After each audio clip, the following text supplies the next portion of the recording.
Now we're going to look at some of the science behind this. All right.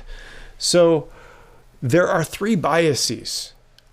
We call them heuristics. Our brains don't work like big mathematical machines calculating, okay, I can see how this curve will get better.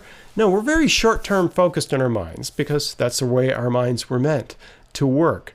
Short-term focused, make a quick decision, and work on that. So we have this overconfidence that what we've been doing works. I know what I'm doing, and it's going to work.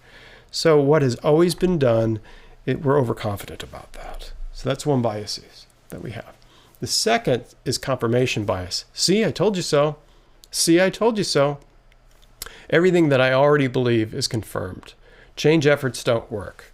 See, and once they get down in that little trough, they go, see, I told you so. We worked real hard and we didn't get any further. In fact, our productivity went down. Here's the numbers that show it. There's not enough patience in the long-term thinking of the mind to get past the confirmation bias. So you need to help people past these biases as leaders and as team members. Like, hang in there. Loss aversion. So once you find that you're starting to slow down, it's like, oh no, we're getting even further behind. Then this loss aversion, we better not invest anymore in this. Let's go back to what we know works.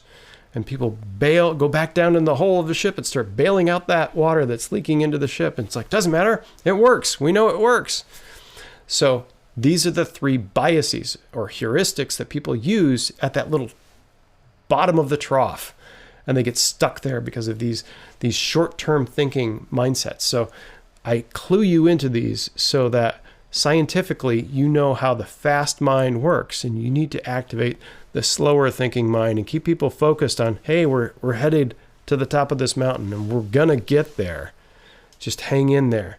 And tell people ahead of time, we're going to hit this trough and it's going to feel nasty. And your mind is going to be screaming at you, all these things. So hang in there, and we're going to start taking that ride up the mountain to greater productivity, greater innovation, and actually we're going to work smarter and less. So it'll be better over time. So you have to help people see their way through this. And we've got another little part of our brains that don't help us in this regard. And we'll talk a little bit about the basal ganglia in a couple of our lessons here, because the basal ganglia is the motor mechanism in our brain. It's this small part of our brain in our subcortical regions that causes habits and sort of like what we call procedural memory. So we default to no in this. So if we don't know how to do something, the brain is like, we don't do that. No, we're not going to do that. Things are shut off in the brain, like we don't do this, we don't do that, we don't do this. So change is by nature difficult for the brain.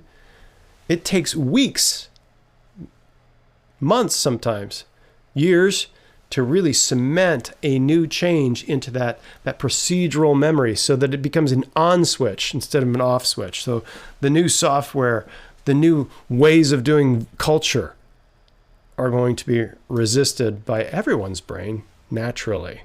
Okay, so this is something that we naturally do over time, and it takes us weeks to overcome because that's the nature of the brain. So when you know these things ahead of time, you know the science that your brain has got these fast-tuned ways of doing things called heuristics, biases, and you've got these default modes that are already set in your brain that's going to take a little bit to overcome. So that's the science behind this.